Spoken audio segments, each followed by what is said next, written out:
के अंदर राजा ने क्या देखा, एक बहुत ही सुंदर स्वरूपवती एक नवयुवती, 16 वर्ष की सी जिसकी आयु, गौर जिसका वर्ण, लंबा जिसका कद, सुंदर सुंदर लंबे लंबे जिसके केस, श्वेत जिसने वस्त्र धारण कर रखे, कमल के समान जिसके सुंदर नेत्र, ऐसी सुंदर देवी अपने हाथ में रेशम की गेंद लेकर के उछलती उछलती आ रही। राजा ने विचार किया जी ये देवी कौन है, इसकी जैसी सुंदर स्त्री तो मैंने आज तक संसार में कदापि नहीं देखी। राजा एकटक होकर के देखने लगे। जैसे ही वो खेलती खेलती गेंद को उछालती उछालती राजा की ओर बढ़ी, तो राजा ने कहा देवी, हे शुभगे, हे मृगनयनी, तुम कौन हो? राजा की तरफ तिरछी दृष्टि से देखने लगी, बोली नहीं। राजा ने फिर से कहा, देवी मैंने तुमसे कुछ कहा, तुमने जवाब नहीं दिया। कन्या कहने के लिए लगी, राजन तुम कौन हो? मैं कौन हूं? तुम्हें इससे क्या मतलब? तुम तुम्हारे रास्ते जाओ, मैं मेरे रास्ते जा। बोले देवी रास्ते तो जा ही रहे, लेकिन केवल आपका परिचय तो पूछा है, परिचय बताने में क्या दिक्कत है? अच्छा परिचय पूछा है? बोले राजा पुरंजन कह रहा है। कन्या कहने के लिए लगे, ठीक है अगर आपने परिचय पूछा है तो मैं आपको परिचय देती हूं। ये जो महल देख रहे हो, इस महल के जो राजा है ना, उन राजा की मैं इकलौती राजकुमारी, उन राजा की कन्या हूं। अच्छा ये महल तुम्हारा ही है? बोले और क्या, और किसका? ठीक है देवी आपका नाम क्या है? बोले जी मेरे नाम से आपको क्या मतलब? तुम तुम्हारा काम करो, मैं मेरा काम कर रही हूं, होगा कुछ भी। बोले ना बताओ तो नाम क्या है? कन्या ने कहा कि कोई बात नहीं, पूछ रहा है तो नाम बता दे। कन्या कहने के लिए लगी, बोले मेरा नाम है पुरंजनी। पुरंजनी? बोले हाँ। अब तो राजा मन के बीच में बड़े प्रसन्न हुए। राजा ने विचार किया, देखो इसको कहते संयोग, इसका नाम पुरंजनी, मेरा नाम पुरंजन, ये संयोग वाली बात है। देवी एक बात और बताओ, क्या तुम्हारा विवाह हो गया कि नहीं हुआ? बोले ना अभी नहीं हुआ। बोले अभी तुम्हारा विवाह नहीं हुआ? बोले देवी काम तो कर रहा हूं, लेकिन पूछ ही तो रहा हूं, पूछने में क्या जा रहा है, बताने में क्या जा रहा है? तो बोले अभी विवाह नहीं हुआ। बोले विवाह में इतना विलंब क्यों आया? बोले राजा मैं कोई ऐसे वैसे घर से थोड़ी हूं, मैं ऐसे वैसे घर से नहीं हूं। अरे मेरे विवाह के बीच में बहुत तौर तरीके से मेरे विवाह का स्वयंवर किया जाएगा, और मेरे स्वयंवर के बीच में बड़े बड़े राजे महाराजे सम्मिलित होने के लिए आएंगे। आप कहां से आए हो? बोले उत्तर दिशा से। ठीक है देवी तू ये क्या कह रही है?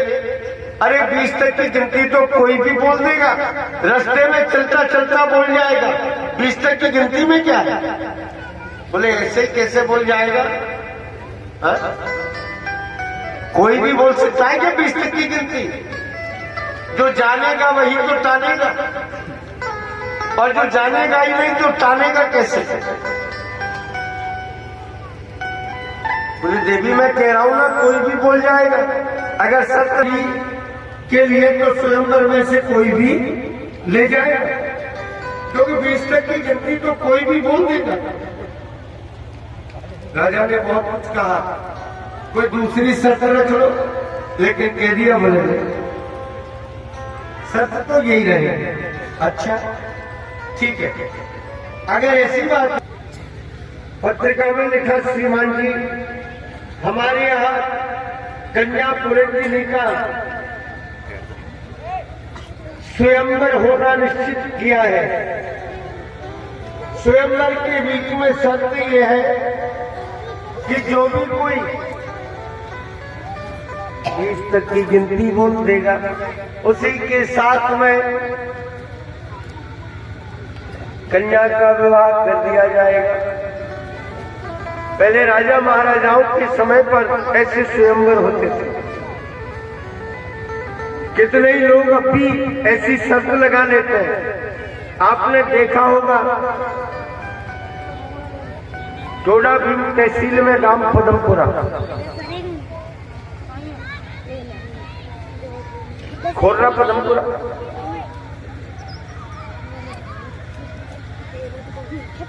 पदमपुरा में जो स्वयंवर का आयोजन कर दिया, चारों दिशाओं से राजे महाराजे आ गए। उत्तर दिशा के राजा भी आ गए, सामने 4 कुर्सी लगा दिए।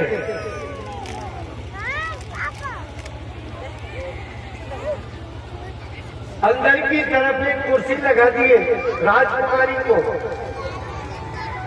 बीच में पर्दा कर दिया। सामने राजा बैठे, पर्दे के अंदर राजकुमारी बैठी है।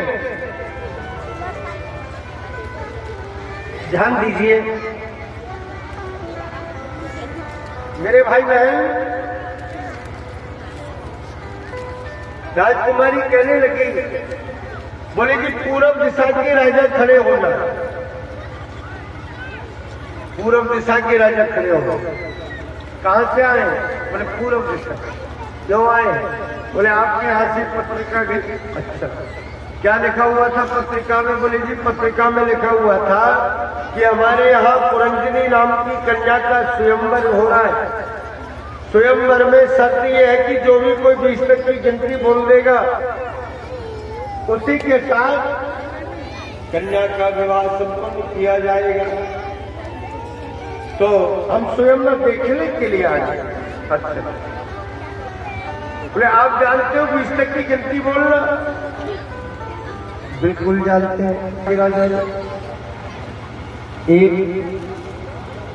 2 3 4 5 6 7 8 9 10 11 12 13 14 15 16 17 18 19 और 20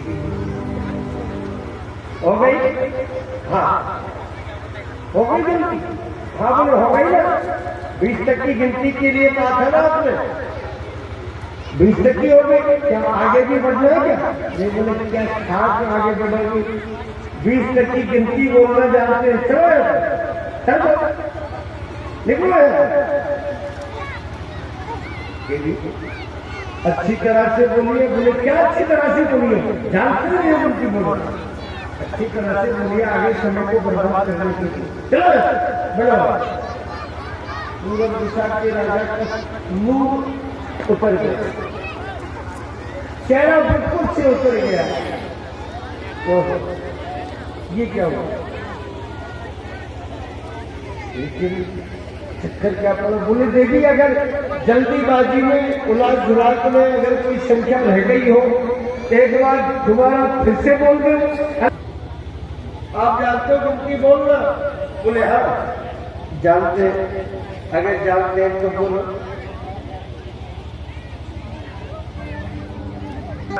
हिंदी की जगह उसने इंग्लिश में बोलना प्रारंभ कर दिया।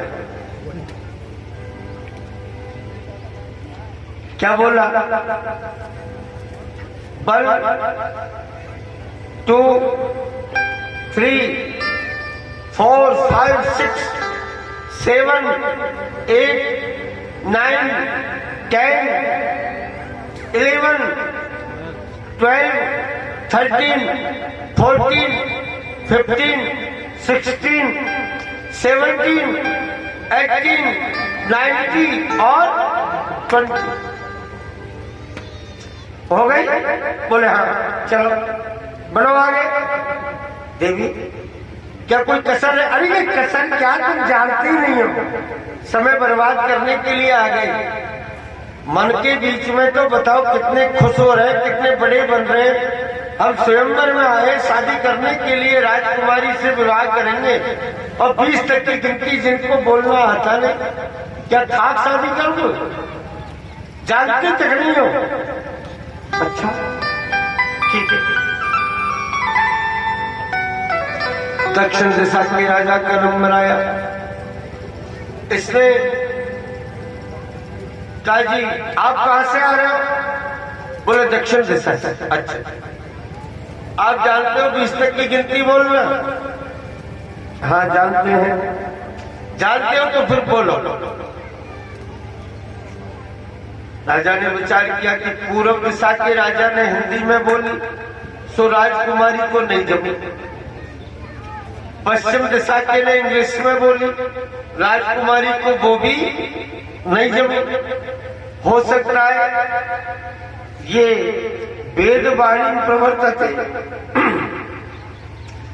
ये देवताओं की भाषा में समझती हो। देवताओं की भाषा कौन सी है? संस्कृत। देवताओं की भाषा संस्कृत है, तो ये देवताओं की वाणी में समझती हो, तो मैं देव वाणी में बोल देता। बोले जी जानते हो क्या? बोले हाँ जानता हूं। अगर जानते हो तो फिर बोलो। बोले ठीक है। बोलने के लिए लगे। एकम द्वे तृतीय चतुर्थ पंचम षष्टम सप्तम अष्टम नवम दशम एकादश द्वादश त्रयोदश चतुर्दश पंचदश षष्ठदश सप्तदश अष्टदश एकोनविंशत 20 हो गई? हाँ बिल्कुल। चलो फुर्ती से। बोले देवी कोई कसर करेंगे? चेहरा मत दिखाओ, चलो सीधे निकल जाओ। आ गए यहाँ। लज्जा तक नहीं आती जिनको थोड़ी भी, जिनके मुंह पे बिल्कुल भी शोभा तो है नहीं, और आगे स्वयंवर में शादी कर। अरे कोई सुनेगा तो क्या कहेगा कि बताइए कैसे कैसे राजे महाराजा जिनको 20 तक की गिनती भी नहीं आती।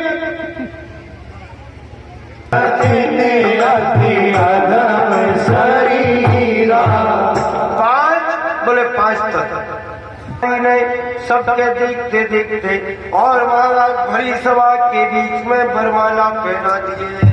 बोले आनंद कंद भगवान की जय, महाराज की जय हो, महापुराण की जय, जय श्री राम।